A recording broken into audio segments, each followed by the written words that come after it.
আসসালামু আলাইকুম everyone, welcome to my channel. নতুন রেসিপির ভিডিও নিয়ে আবার চলে এসেছি আপনাদের সামনে। নিয়ে এসেছি একটি পিঠা রেসিপি। এটি হলো নারিকেলের ভাজা পুলি পিঠা।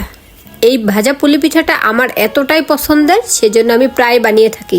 সব পিঠা থেকে এই ভাজা পুলি পিঠাটাই আমার খেতে খুব বেশি ভালো লাগে, সেজন্য এটি আজ আমি আপনাদের সাথে শেয়ার করে দিচ্ছি। এই ভাজা পুলি পিঠা বানানোর জন্য চুলায় একটি প্যান বসিয়ে নিয়েছি। প্রথমে আমি নারিকেলের পুরটা তৈরি করে নিব, সেজন্য এই প্যানের মধ্যে আমি প্রথমে দিয়ে দিয়েছি হাফ কাপ গুড়। এখন গুড়ের সাথে দিয়ে নিচ্ছি 1 কাপ কোরানো নারিকেল। এখন নারিকেল এবং গুড়টাকে ভালোভাবে নেড়ে চেড়ে জাল করে নিচ্ছি, যেন নারিকেলটাও ভাজা ভাজা হয়ে যায় এবং গুড়টা গলে নারিকেলের সাথে মিশে যায়। এখানে আপনারা গুড়ের পরিবর্তে চিনিও দিয়ে নিতে পারেন, তবে গুড়টা দিয়ে নিলে খেতে খুব বেশি ভালো লাগে। এখন দিয়ে দিয়েছি 1 চিমটি পরিমাণ এলাচ গুঁড়া। আপনারা এখানে এলাচ গুঁড়ার পরিবর্তে আস্ত এলাচও দিয়ে নিতে পারেন, পরবর্তীতে তুলে নিলে হবে। ভালোভাবে নেড়ে চেড়ে প্রায় 4-5 মিনিট জাল করে নিয়েছি। এর মধ্যে গুড়টা ভালোভাবে গলে গিয়েছে আর নারিকেলের সাথে ভালোভাবে মিশে গিয়েছে। এখন এটাকে চুলা থেকে তুলে আমি ঠান্ডা করে নিব। পোড় রেডি হয়ে গেল। এখন তৈরি করে নিব পিঠার ব্যাটারটা। সেজন্য চুলায় আরেকটি কড়াই বসিয়ে দিয়েছি। এর মধ্যে আমি 1.5 কাপ পানি দিয়েছি। এখন পানির মধ্যে দিয়ে দিচ্ছি হাফ চা চামচ পরিমাণ লবণ। লবণ দেওয়ার পর অপেক্ষা পানিটাতে ভালোভাবে বলক চলে আসা পর্যন্ত। লবণটাও গলে গিয়েছে আর পানিতেও ভালোভাবে বলক চলে আসছে। এখন এর মধ্যে আমি দিয়ে দিব 1.5 কাপ পরিমাণ ময়দা। আপনারা ময়দার পরিবর্তে আটাও দিয়ে নিতে পারেন, ময়দা বা আটা দিলেই হবে। এখন এই 1.5 কাপ ময়দা দেওয়ার পর ঢাকনা দিয়ে ঢেকে দিচ্ছি। আমি নেড়ে চেড়ে দিচ্ছি না, ঢাকনা দিয়ে ঢেকে দিচ্ছি। আর চুলার আঁচটা এই মুহূর্তে লতে রেখেছি। লতে রেখে এভাবে ঢাকনা দিয়ে ঢেকে 2 মিনিট জাল করে নিব। 2 মিনিট পর ঢাকনা তুলে নিচ্ছি। ঢাকনাটা তুলে পানি এবং এই ময়দাটাকে ভালোভাবে মিশিয়ে নিচ্ছি। স্প্যাচুলা দিয়ে নেড়ে চেড়ে আমি এখন ভালোভাবে মিশিয়ে দিচ্ছি। নারিকেলের এই ভাজা পুলি পিঠা তৈরিতে খামিরটা পারফেক্ট হলেই পিঠাগুলো একেবারে মচমচে হবে আর খেতেও খুব বেশি ভালো লাগবে। এখন আমি স্প্যাচুলা দিয়ে নেড়ে চেড়ে পানির সাথে ময়দাটাকে ভালোভাবে মিশিয়ে নিচ্ছি।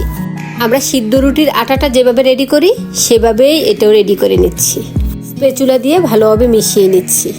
দেখুন পানির পরিমাণটা একেবারে পারফেক্ট রয়েছে। এখন এটাকে এভাবে ভালোভাবে মিশিয়ে নিয়ে শেষে আবারও আমি ঢাকনা দিয়ে ঢেকে দিব। এই গরম অবস্থায় ঢাকনা দিয়ে ঢেকে আমি 5 মিনিট রেখেছি। 5 মিনিট পর ফিরে এসে এখন আমি এটাকে ভালোভাবে মথে নিব। অনেকটাই ঠান্ডা হয়ে এসেছে, এখন আমি মথে নিচ্ছি। এই খামিরটা পারফেক্ট না হলে পিঠাগুলো পারফেক্ট হবে না। দেখুন একেবারে স্মুথভাবে আমি মথে নিয়েছি। এখন আমি রুটিগুলো তৈরি করার জন্য খামিরটাকে কয়েক ভাগে ভাগ করে নিচ্ছি। এগুলো দিয়ে রুটি বানিয়ে তারপরে আমি এই নারিকেলের পুলি পিঠাগুলো বানিয়ে নিব। আর এই পিঠার খামিরটা খুব বেশি নরম হয়নি, আবার একেবারে শক্ত নয়। এখন রুটি বানানোর জন্য চলে আসছি। প্রথমে খামিরটাকে ভালোভাবে মথে নিচ্ছি। একেবারে স্মুথ হওয়ার জন্য ভালোভাবে এটাকে মথে নিলাম। এখন এটা দিয়ে রুটিটা বানিয়ে নিচ্ছি। আর এখানে আমি রুটিটা একটু ময়দা ছিটিয়ে দিয়ে তারপরে বানিয়ে নিচ্ছি। আর রুটিটাকে আমি একেবারে বড় সাইজের বানিয়ে নিব। এই একটা রুটি দিয়ে আমি 3-4টা পিঠা বানিয়ে নিব। এতে করে আমার কষ্টটা অনেকটাই কমে যাবে। ছোট ছোট করে আলাদাভাবে রুটি বেলতে হবে না। একটা রুটি দিয়ে আমি 4টা পিঠা বানিয়ে নিব।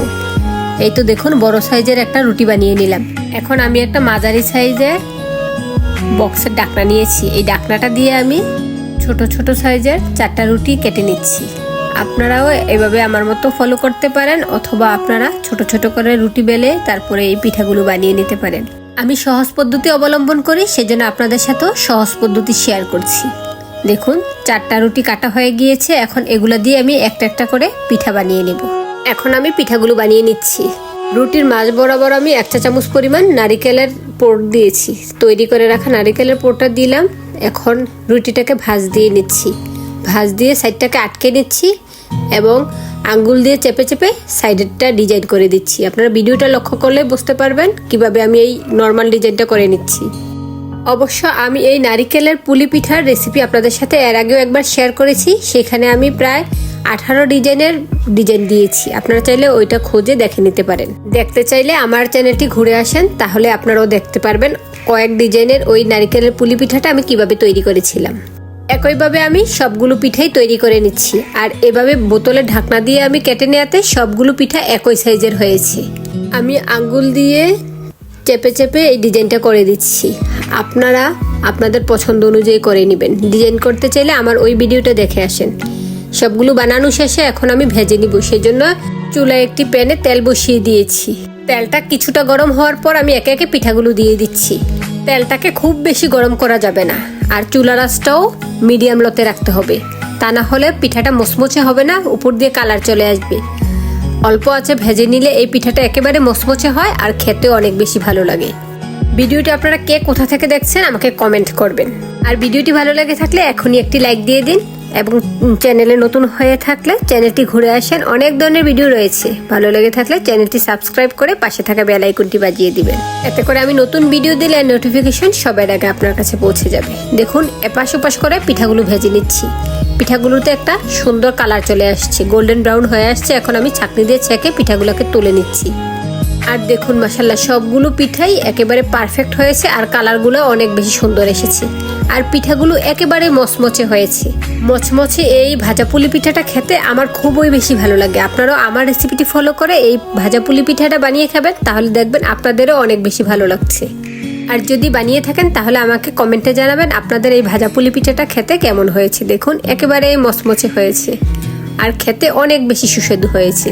আশা করি ভিডিওটি ভালো লেগেছে। আবার চলে আসবো অন্য কোনো ভিডিও নিয়ে। আল্লাহ হাফেজ, আসসালামু আলাইকুম।